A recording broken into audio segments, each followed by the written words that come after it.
Good afternoon all, and thanks for joining our webinar on CTC Surveyor Tools and Best Practices. My name is Ramil Laksamana, and I'm one of the SolidCAD's account manager for the Infrastructure GIS team. And joining me today are my colleagues Matt Kohlberg and Colin Cadet, two of our many tech consultants with SolidCAD. Now, here's an overview of our agenda for today. Matt will be discussing survey workflow with Civil 3D and other software and how these relate to the field and office survey staff. Then Colin will showcase the CTC tools for survey and design layout. We'll conclude the presentation with a Q&A session. So please type in your questions, any thoughts. We'll address them at the end. But before we get started, just wanted to point out some upcoming events. The next webinar, CTC webinar, would be focused on pipe networks on January 27th. Start time is at 1:30 Eastern Standard Time. And this is aimed to reveal best practices using Civil 3D network and to show you how to automate tedious tasks using the CTC tools. Now, we also held our online classes, and they're still ongoing, especially during this time of pandemic. It's been proven to be very successful. Clients have requested this, and it poses an ideal time to bring up to par for those CAD users new to the company. The instructor-based training has been engaging with respect to student and teacher interaction. It's aided all participants to follow material and question at hand as all are witness the solutions together.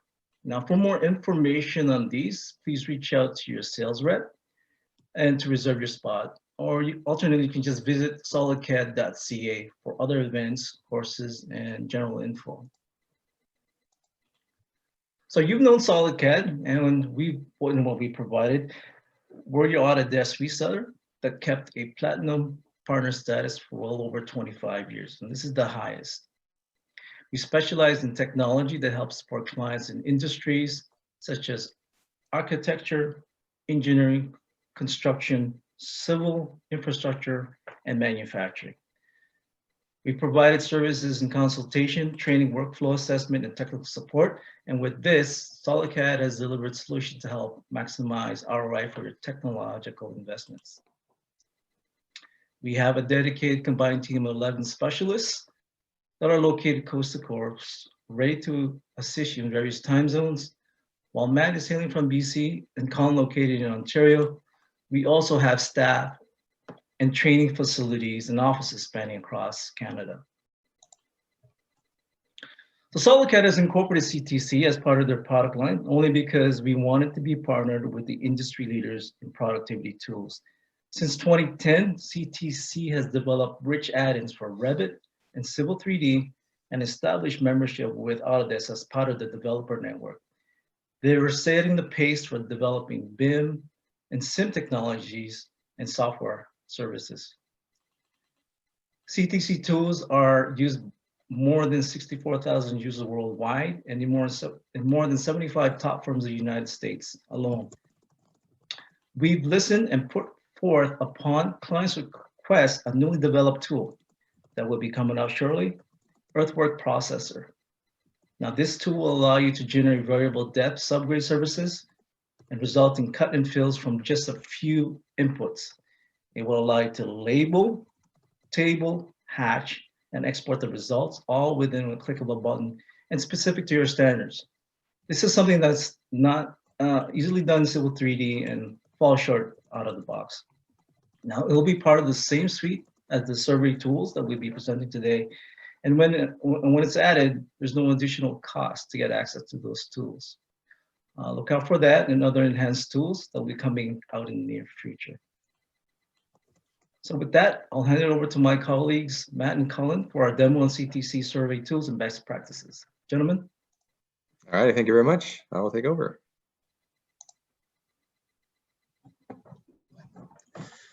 All right, so first things, can you see my screen? Anybody? Yep. Awesome, great. Yeah. Good. Cool, here we go. Let's go. So the agenda here is the same as Ramil pointed out. It's the overview really is about the survey workflow. what softwares you're going to use at various stages in the survey workflow, including things like Civil 3D and CTC Tools and Microsoft Excel and Trimble Business Center. Now, I put Trimble Business Center in there, but it could be really any survey related hardware / software. Cancel is our sort of mothership, and Cancel is a Trimble shop, and so I just put the Trimble logo in there. But so that fourth column, the yellow bubble, if you will, that's Trimble software, but it could be any survey related software. Here's a typical project workflow. Starts with configuring survey codes, right? Before you ever go and perform your survey, just like Civil 3D, if you're going to complete a project, Civil 3D must be configured first with your styles and layers, blocks and such. Same thing with survey. You know, your surveyor has a total station, they have a data collector, the codes need to be set up in a certain way. For TBC or whatever other survey software you have, for Civil 3D, right? These are the two pieces of software that really need to be configured. Now, the CTC tools have a tool that will help us to do that. Then you perform the survey. Then you verify the survey content. That can be done with a bunch of different software as well. Once the survey content has been verified and correct, then you share it with your staff. Then it's ready to go, almost ready for design. You're probably going to want to make a surface model using Civil 3D, and then it's design time.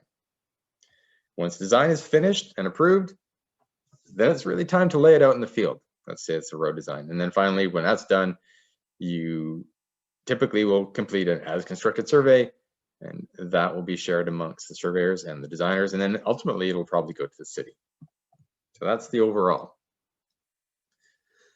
So first, survey codes. In Civil 3D, we have three things that we can configure. Civil 3D description keys, the figure prefix database, and the line work code sets. So description keys is the image that you see. Is it?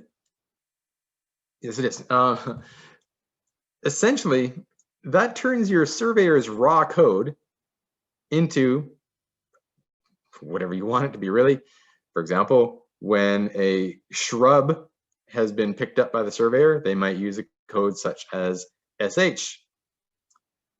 Description keys automatically inserts the point style.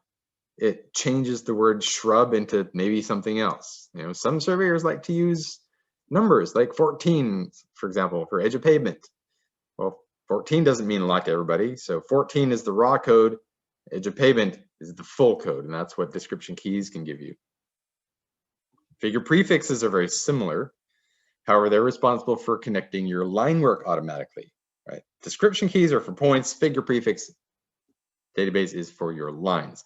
Line work code sets is for the specific codes like start and stop drawing a line, or start an offset, or include a curve in the figure that's being drawn.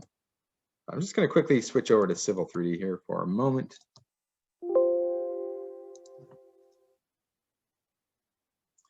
Just to give you an example. This is a super small survey. The points came in, and what you're looking at are the point styles that were assigned automatically by the description keys. Now, I don't have the lines connected yet, but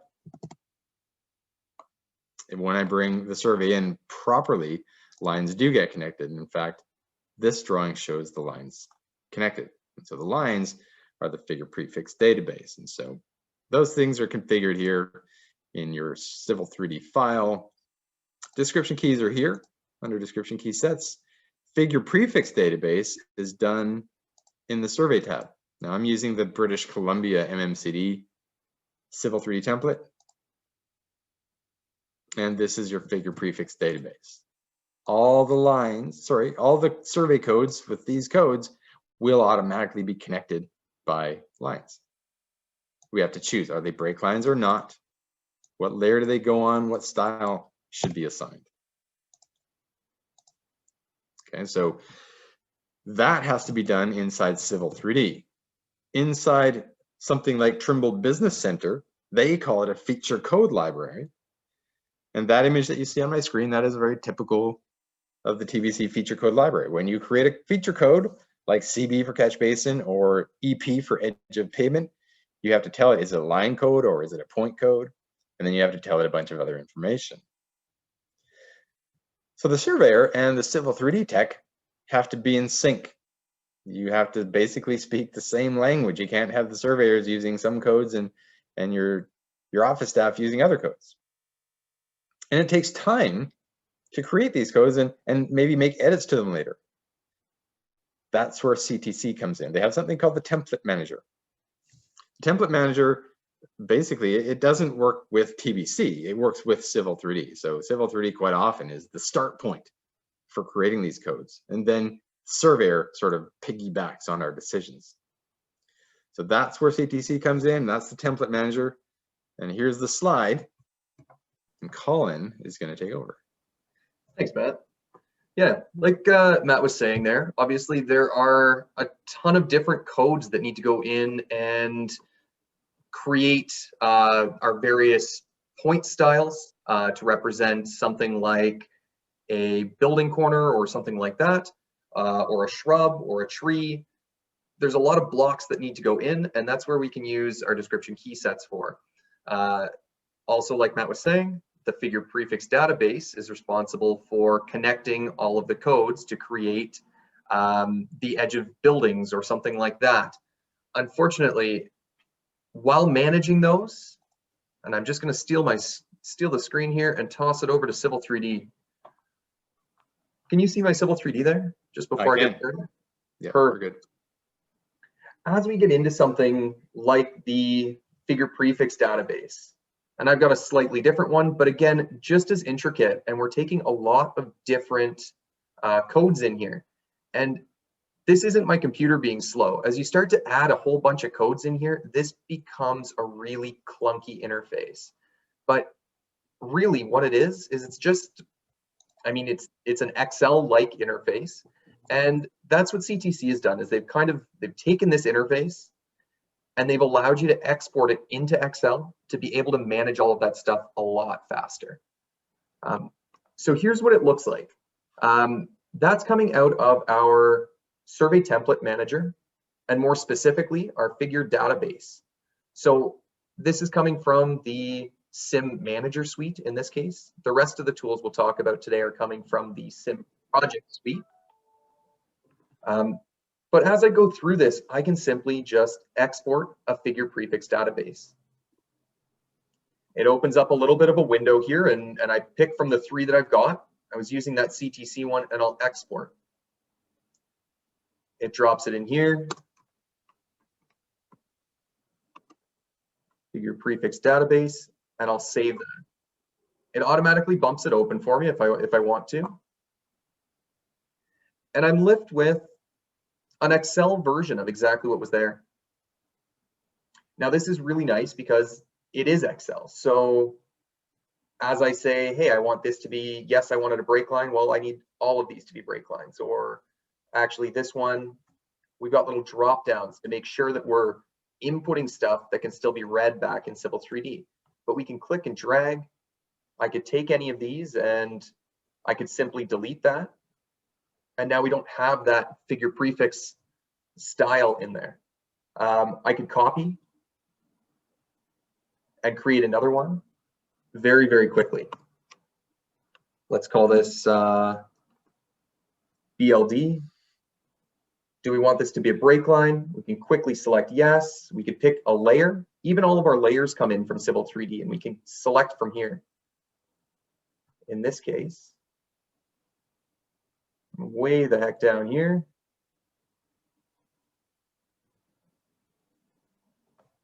V-line building. So I can set all of these really quickly. Is it a standard style? Again, I have all those styles loaded in here. It's a lot faster to go through it like this, especially if there are a ton of different line work code sets that need to go, or line work codes that need to come in here.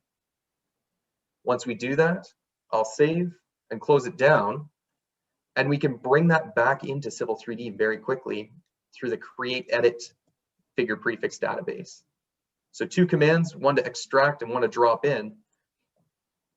From there, we're picking an Excel file, pretty straightforward. That's the Excel file I just edited. I can sync it to that figure prefix database that I've already selected. Next, and it'll give me a little dialogue of what I've done. So the ones that I've changed, the new ones I've added, and everything like that.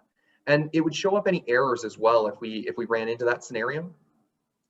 Unchanged, deleted. So we've got a nice big summary right here. And we can bring it all in. Now, I won't go into the description key sets as well, apart from to say that obviously these description key sets are probably more cumbersome even than the figure prefix database. Oops. Because we've got so many more codes in here with so many more styles, label styles. So Civil 3D can, CTC's Sim Manager Suite can really help with some of that. I'm going to stop sharing and I'll pass it back off to Matt, and we can jump back into some more of this stuff here. Sounds good. Thank you, sir. Yeah. All right, now where's my Zoom thing? Hello. There it is.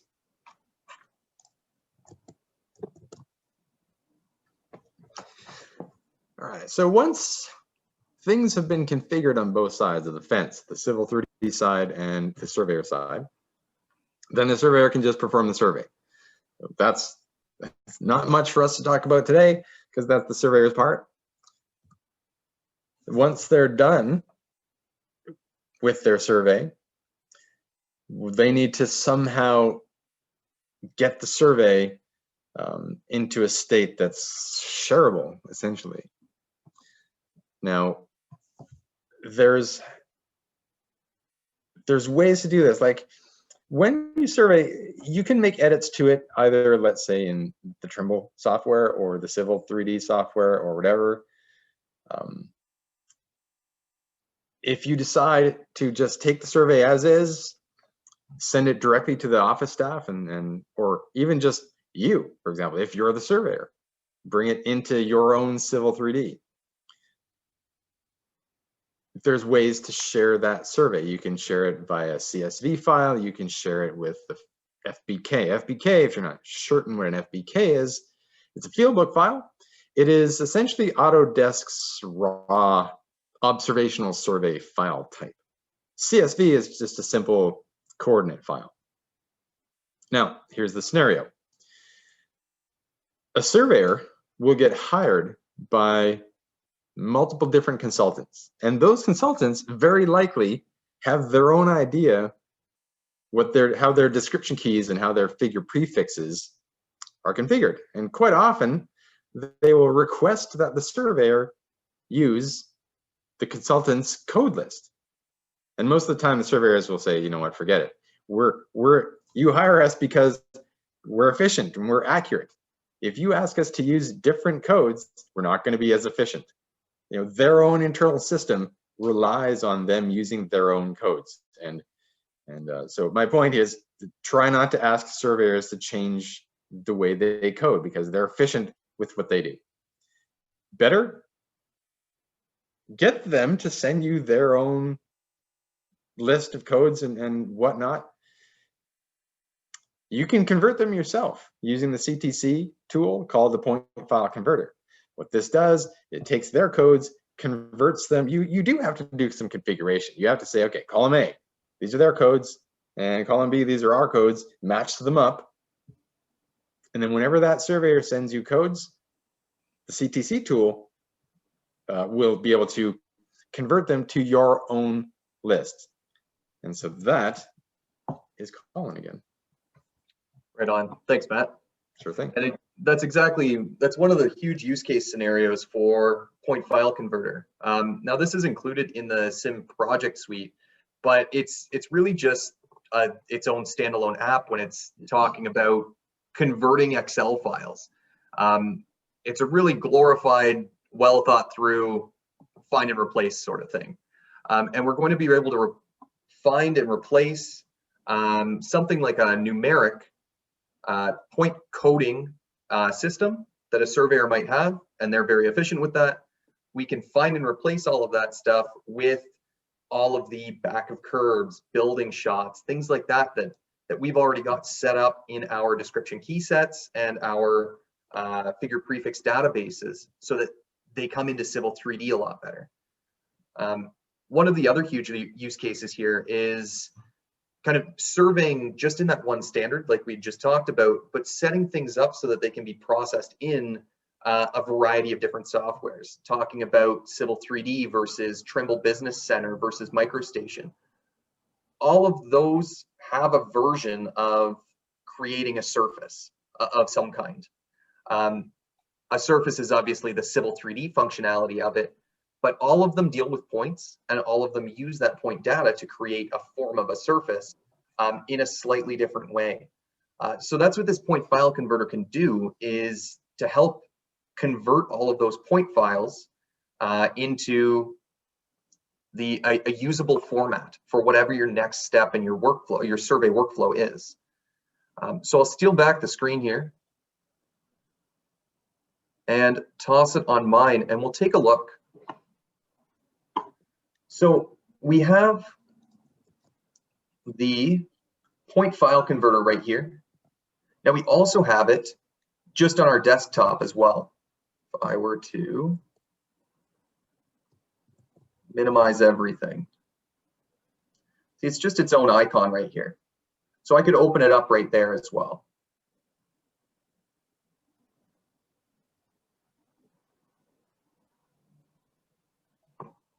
Let's jump back in here. So let's open it up and take a look here. So the point file converter. Colin, can I just interrupt just for a second? Yeah, absolutely. One thing I did not mention in the beginning is questions. If you, the attendees, have any questions, feel free to ask them in the chat panel. Because there's a number of attendees, we can't just have everybody's microphones unmuted. So if you have a question, please ask in the chat panel. We will endeavor to answer it as quickly as possible. Right on. Thanks, Matt. That's a very good point. Yeah. So what we're dealing with here with the point file converter is essentially we can add one or more files in here. So I'll just take a look at this first, and I'll add in my one topo file that I've got. Let's take a look at what that topo file looks like first.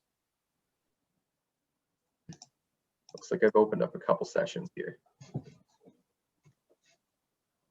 So we can add that back in here. And what that topo file is going to look like is exactly what we had just talked about. Is kind of this surveyor's found the most efficient way to do things is having a numeric point coding system. So they're going to know that 307 represents maybe a back of curb or something. And then you can add additional things. They've used an underscore for their delimiter, or for their delimiter between that and your line work code sets and things like that. What we can do is translate that using a translation file here. And that's the kind of the accompanying Excel file that we're going to need with the point file converter. You can create a template, or you can get these as you purchase the CTC tools or whatever the case. You'll come up with a blanket one of these for starters, and then you can kind of edit them as you need. But you're going to have a translation file here that's going to translate. In this case, it's actually 301 represents back of curb. Now, if you're doing a bunch of different curb lines at the same time, maybe we have a suffix added. And in this case, we do. We've got 301A, 301. Well, we can change those up as well. So we can have our alphabetic suffix change to a numeric suffix. We can change the underscore to a space and anything like that. So we can set up all of these translations. Some of them can be left blank if necessary, in this translation file. And that's kind of you keep that as a company standard. Now, when we jump back into our point file converter, we can just pick that one file, or we can pick 17 files and have them all converted at the same time. We select a translation file like I was just showing you, specifying whether it's a comma delimited, tab delimited, and save locations. We get options for the saving. We can add a suffix in there, for example. And when I do that, it's down here, and I've got my topo draw or my topo survey right there. I just have to pick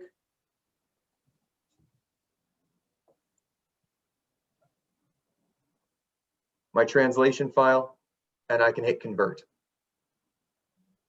It drops that translation right here.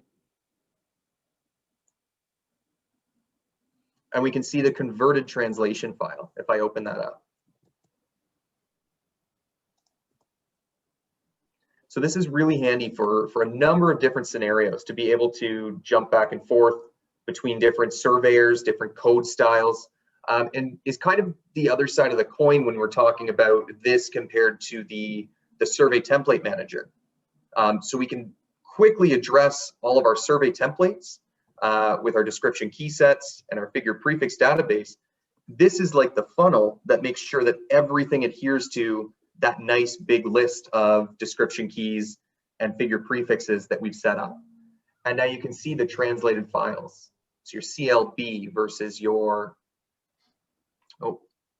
whatever the case here, 16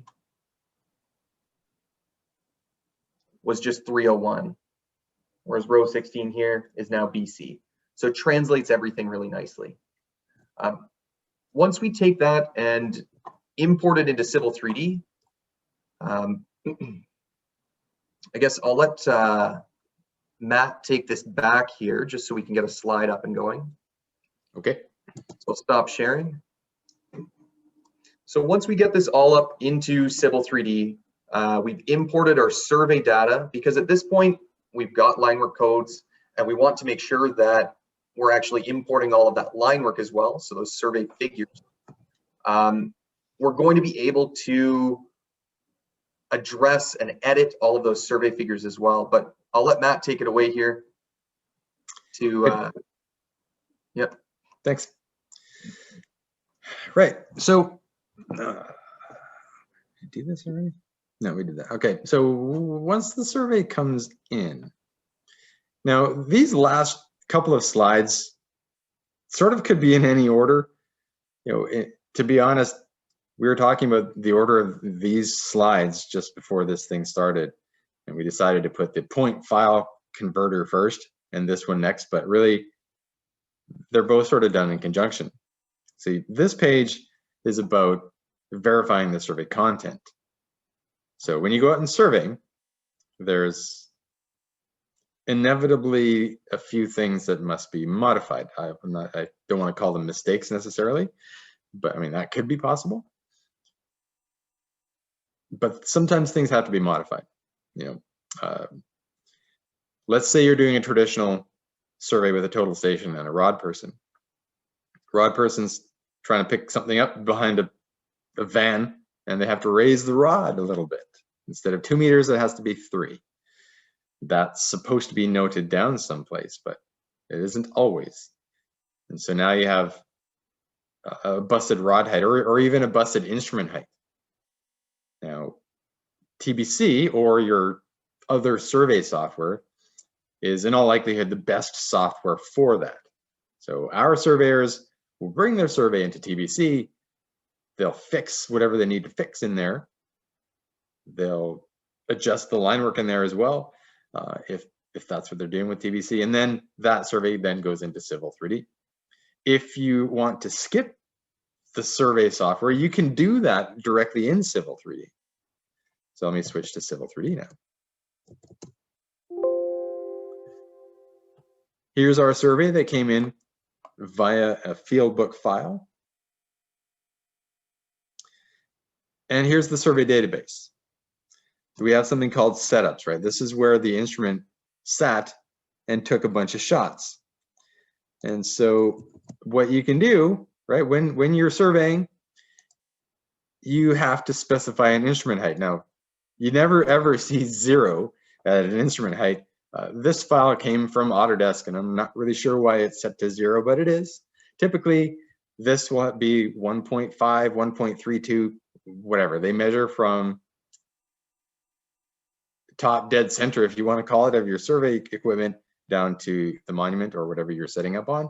That's your instrument height. Maybe that's turned out to be wrong. And so you can use Civil 3D to change that. That will then go and fix the rest of the survey. But then every setup has a bunch of observations or side shots, if you will. So this setup took these other shots. Right, there's your angle, there's your distance, it's a slope distance, there's our vertical distance. And this right here is your target, or AKA rod height. Again, this is a file from Autodesk and it's 0, and you're not going to see 0 here. You're going to usually see 1.5 or 2 or 2.5. Rod height errors happen all the time. And so again, you can use Civil 3D to fix those. TBC, Civil 3D, Leica software, NICA software, they'll all fix that kind of thing. And once you fix those numbers, your survey points will then be thusly updated.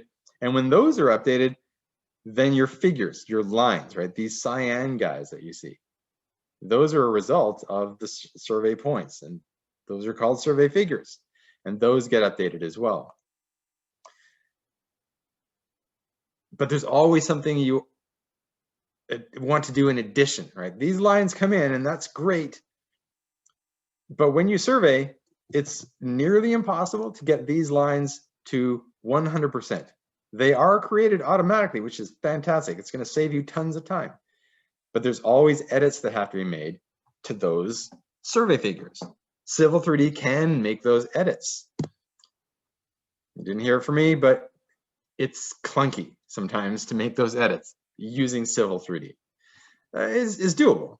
But if you want to maintain synchronicity between the drawing and the survey database, it's a little bit clunky, to be honest. I don't like saying off things about Civil 3D, but this is it's a fact. Civil 3D doesn't always do everything perfectly, and so this is one of those times. And back to my slide. That's where the CTC Survey Sweeper comes in. Survey Sweeper is a tool that allows you to make some edits and make some adjustments to your survey figures. Exactly that. Yeah, and notice that up in the top corner here, I've got kind of a snippet of the Sim Project Suite ribbon. The next two tools we're going to be talking about, Survey Sweeper and Feature to Align, those are in a lighter green color. That's because if you were to download this as a free trial, these lighter green colored icons actually stick with you. This Survey Sweeper is nice. It's a really convenient way to handle some of those survey figures. Because exactly as Matt said, when you bring them in to Civil 3D, I've got kind of a little bit more crazy of a drawing here than what Matt did in terms of different types of survey figures. And you're going to come in and realize that, well, this isn't actually how this building looks. It should be changed. And we can take all of this and we can edit some of this. But I'm kind of on the same page as Matt.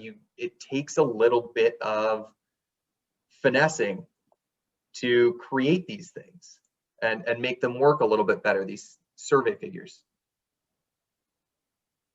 So I can add points to it, but now it's out of order and I got to figure that all out. So now I got to take this one and move it up a whole bunch. Now that's still not quite it, kind of thing. So it gets a little bit tricky to kind of set these up and get it in the right spot. Almost there. That looks pretty good. We can click OK. We're making some edits and stuff like that. But then you run into some survey figures that are created in here that you just don't want. Maybe we decided that this trail doesn't actually need to be shown in here, but we have all of our line work codes set up, so it came in. I can delete it here like this, but when I come back to my survey database and I process the line work, I still get all of those kind of accidentally or poorly coded line work back in here. That's where the problem comes in. So survey sweepers, just a really nice little way of being able to select those problem survey figures or even problem survey points. And I can delete them from the drawing, or it can select them from the drawing. It deletes them from the drawing as well as the survey database. And it'll give you a little synopsis there. And now I don't have to go and find this and hunt it out to go remove it from our survey figures. Really simple little tool, saves a lot of headaches for some people. So I'll pass that back to Matt here and we can keep going with the PowerPoint. All right, beauty, thank you. All right, so once your points are in, once your figures have been adjusted however you need, the next typical step in the whole project workflow is to create a surface model. That can be done in a lot of survey software like TBC, Trimble Business Center, or even Leica. We typically recommend that the surface model be created in Civil 3D for various reasons. And so you add data like point groups and break lines and contours, and that's how you make your surface. Now with every survey, there's always some points that are not appropriate for surface creation. I've got a listing of those. Try to do a little rectangle around them. There it is, right there. Things like monuments, iron pins, spikes, culverts, pipes. Essentially, anything that is not on the ground is not appropriate for surface creation. Even a culvert, culverts aren't always on the ground, right? This is the ground. It's possible that your culvert sticks out of the ground. And so if you shoot the invert at the end of the pipe, well, that's not going to be good for surface creation. So I'm going to switch to Civil 3D. I'm just going to show you something that I think is pretty cool. So I have this drawing set up in a certain way, and good things happen for me. So let me show you. I'm going to insert some points. Survey, there it is. Now, I have a point file format that is in all likelihood different than the point file formats that you've seen. It's the typical PNEZD. That's great. Point number, northing, easting, elevation, description. That's very ubiquitous amongst Civil 3D and surveyors. Everybody knows what that means. My point file format has 5, 6 other values in it. Basically, there's your PNEZD thing. A lot of surveyors like to survey with attributes. When you're a surveyor and you shoot a tree, for example, maybe the XYZ and the fact that it's a tree isn't enough. Maybe you need to know that it's a special kind of tree. Maybe you need to know the trunk diameter, for example. And so a lot of modern survey hardware, when you shoot a tree, it will not let you get past that shot unless you insert or input some kind of attribute, like diameter, for example. Another type of attribute is this. Let me get back to my slide just for a second. Okay, this right here, that's from Trimble Business Center. When they are configuring their feature code list, every point has this in it. Should this point be part of a surface? You say yes or no. And so when I work with my surveyors, I want them to use that attribute. And that attribute comes in with my specially designed point file format. Oh, I hit cancel. Shoot. Let me try that again. There we are. That's better. I have a point group already created. Okay, points come in, description keys did their thing. It's all good. I'm going to show you two ways, because we can't make a surface from all these points. Monuments, culverts, those things, those don't belong in a surface creation. Now there's two ways you can do this. The way that people have been doing it for a while in Civil 3D, and then something I'll just call the new way. It's not really a new way, it's just, it's becoming more popular this way. So it's all about point groups. First of all, I will need to update these point groups because I just made some new points. There we are. Okay, this point group is created the old-fashioned way. I don't want to call it old-fashioned, but it's the way that a lot of people use the software. We include into this group all the points we just inserted, and then we exclude points based on their raw description. And that's great. This list might be 20 or 30 descriptions long. But imagine the surveyor goes out in the field and they encounter something where they don't have a code for it. They have to make up a code on the fly. And that point is not appropriate for surface creation. Me as the Civil 3D person, unless we communicate well, I will not know that that new point won't belong in our surface. It's not on my list, and therefore I'm going to have this rogue point floating around that's in my surface when it shouldn't be. So that's the problem with doing it this way. Now, ultimately, that surveyor goes out in the field and they shoot something that is not meant for surface creation. There's that toggle I showed you, include in surface, yes or no. They would just click no. And then when it gets into Civil 3D, my secondary type of point group catches those, right? This way of determining which points belong in a surface or not is very different. We use something called the query builder. So I'm including the points that I just brought in, because that's the point group that I made. And I'm also including the points whose DTM attribute is yes. So when the surveyor shoots those monuments or culverts or pipes, the DTM attribute is no. And so therefore, those points are not part of this point group.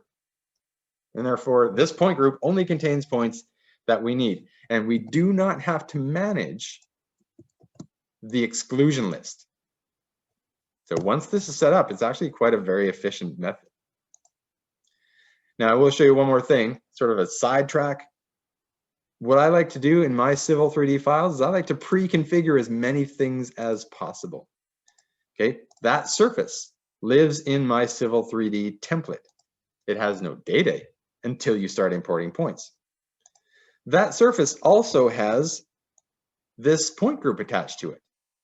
So guess what?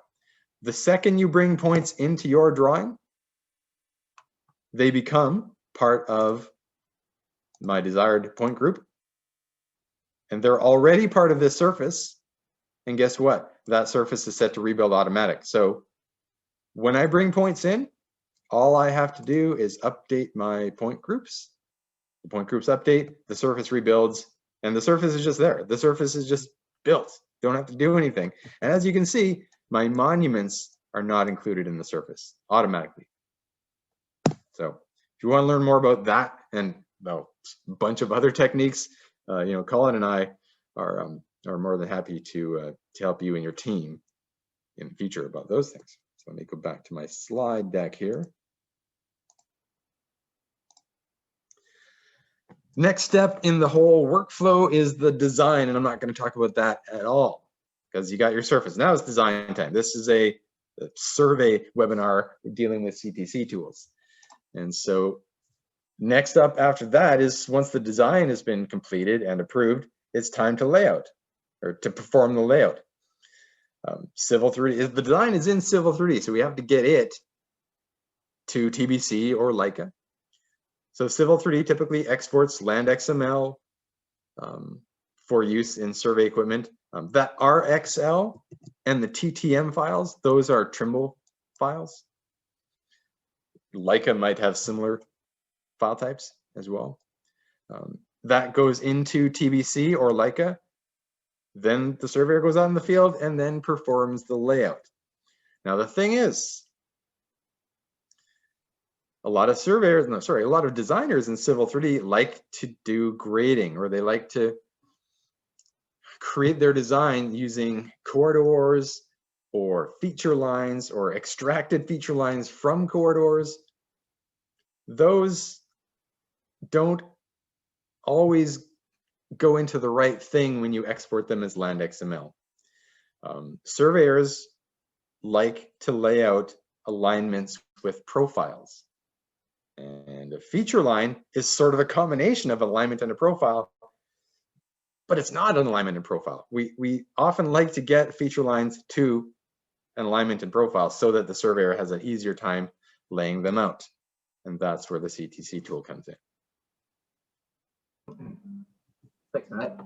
And we almost don't even need to switch over for this one. Because this one is literally so simple to create an alignment and a profile from a feature line. Like Matt was saying, as I share my screen here, a lot of the data collectors in that do not take kindly to feature lines. Back in the day, if we had a parking lot like this and we wanted to grade it out, well, the old school way of doing grading, and maybe some of you still do it this way, and if it works for you, good. We put points around the outside at each of the points where this changes direction or elevation or whatever the case. Then we take those points, those design points that we've created and graded a surface with, and then we'll put them into our data collectors, and then we'll have those shots to take. Now, what happens if we have a point right here and then right here, but we've got a huge stockpile in real life right over here, and we've set up our tripod in the wrong place? Well, now I can't shoot this point, and I certainly can't shoot all the way across and shoot this point. That doesn't work. That's where the adoption of bringing in alignments and profiles kind of came into the picture, is because now we don't have, with alignments and profiles, it's not just two set little points. We've got an entire 3D model of an alignment around the edge, that maybe back of curb that we need to lay out. And at that point, if there's a stockpile somewhere, we can just pick two new areas to take shots. If there's still that big stockpile here, I don't need to shoot here and here. I can shoot off to the side over here. I can shoot here, move my machine later, and I've still got enough for the curve machine to kind of keep going, or whatever the case. It makes it a lot more flexible for the guys out in the field, and that's why they like having an alignment and profile. That being said, let's bring this back to what we were just talking about, is the fact that this is usually designed with feature lines. Well, the feature to align over here deals with that pretty quickly. I'll just zoom in and select this guy. It opens up a window and it creates an alignment. So parking back a curb, it can be a center line. You can pick whichever you like. Add it to sites, give it a style, and all of the typical stuff that you do with an alignment. And then it will make a profile for you as well.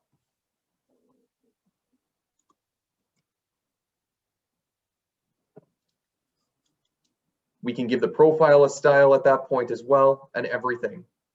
Erase the existing entity and things like that, and then draw it in profile. It then automatically just takes advantage of some of that native Civil 3D tools, going through and creating a profile.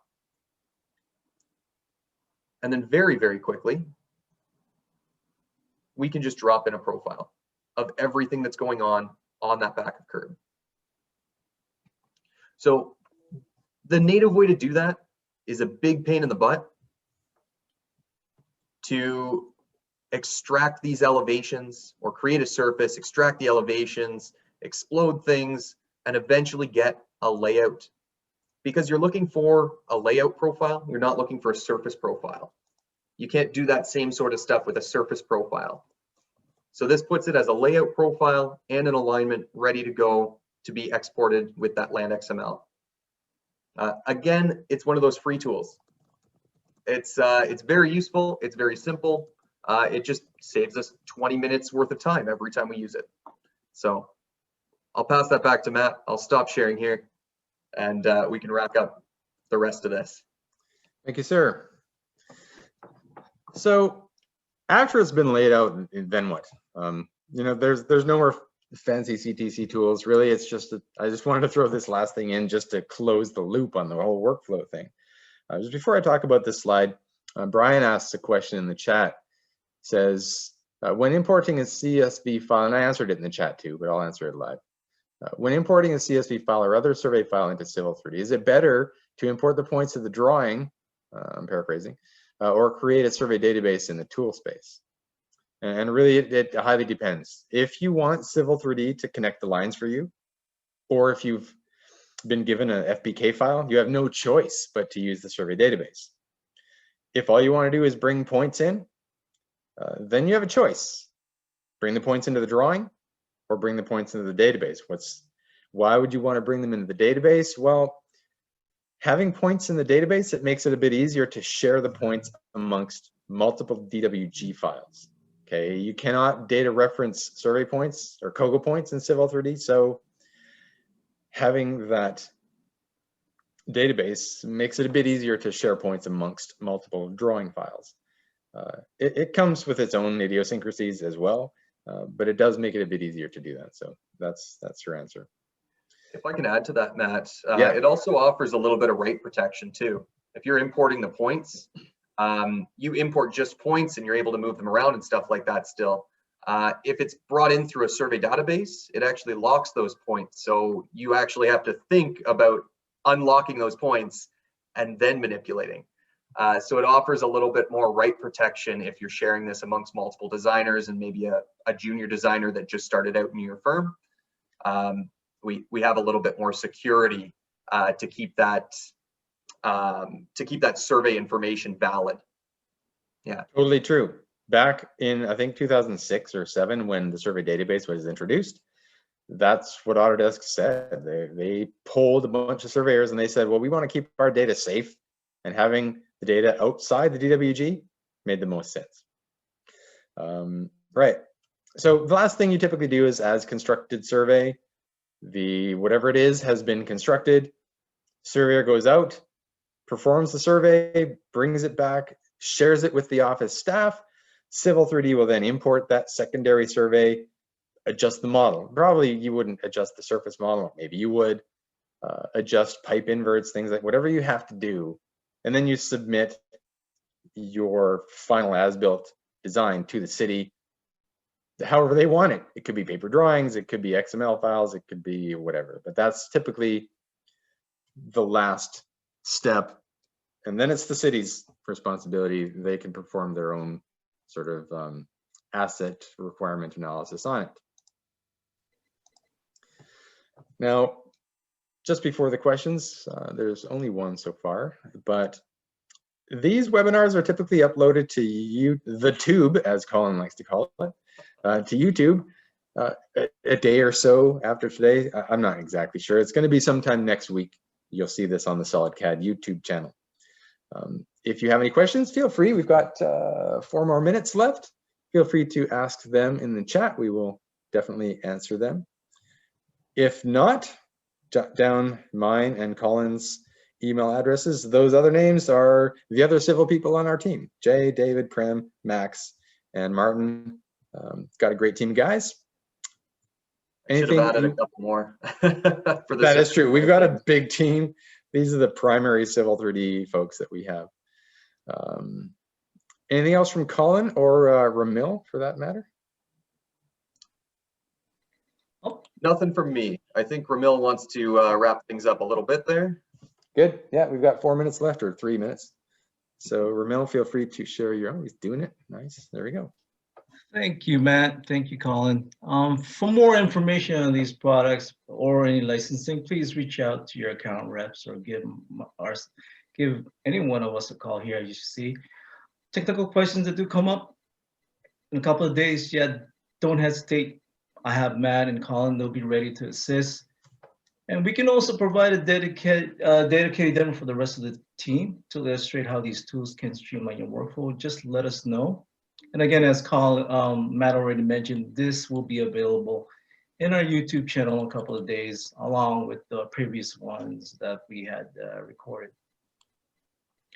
So if there's no further questions, I would like to thank everyone for joining. We'll see you soon. Again, January 27th is our next one on CTC Pipe Networks at the same time, 1:30 Eastern Standard Time start time. So with that, I'd like to thank everyone. Enjoy the weekend. Thanks, everybody. Thank you, Ramil. Everyone. Thank you very much. Bye-bye.